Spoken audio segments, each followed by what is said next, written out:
perkenalkan kami dari kelompok 4 manajemen perubahan yang beranggotakan Agung Wahyudi, Ade Reza Abdullah, Armida Yanuar Fadilah, Lalatul Putriana Fitroh, Bagus Oktavia, dan saya sendiri Wiwi Wilujeng. Di sini kami akan mempresentasikan tentang studi kasus PT Roda Bahari. PT Roda Bahari merupakan sebuah perusahaan keluarga yang bergerak pada bidang kelautan dan perikanan. Ruang lingkup usaha yang dijalankan oleh PT Roda Bahari meliputi konsultan, trading, serta produksi sarana dan prasarana pendukung bidang kelautan dan perikanan. Sejarah PT Roda Bahari. Pada awal tahun 2012, melalui sebuah pertemuan keluarga, semua anggota keluarga sepakat untuk menjalankan usaha dalam kerangka kerja yang formal, berbadan hukum, serta profesional. Keputusan ini merupakan keputusan solutif terhadap berbagai permasalahan yang terjadi selama bertahun-tahun.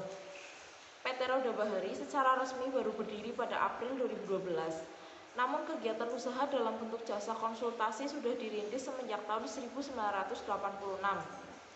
Di mana saat itu owner adalah pengajar untuk bidang kelautan dan perikanan, sehingga sering dipercaya sebagai tenaga ahli dan pengkaji untuk proyek-proyek pemerintahan maupun swasta.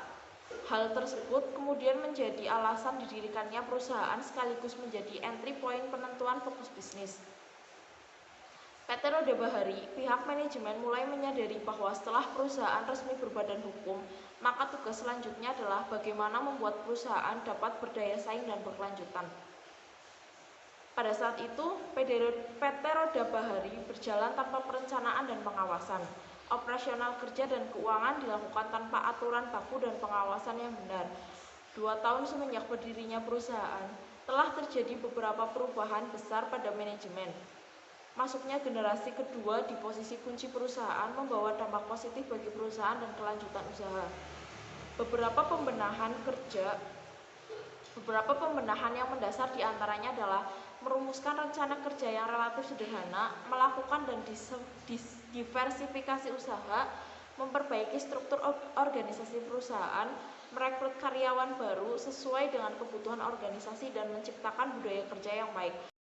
Assalamualaikum warahmatullahi wabarakatuh. Perkenalkan, nama saya Agung Wahyudi, NIM 2018-02088037 dari Prodi Manajemen Mata Kuliah Manajemen Perubahan. Di sini saya akan menyampaikan materi tentang studi kasus PT Roda Bahari.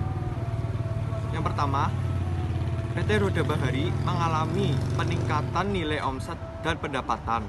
Perubahan pembagian fungsi dan tanggung jawab perusahaan membentuk hierarki di mana terdapat manajemen tingkat atas, menengah, dan bawah.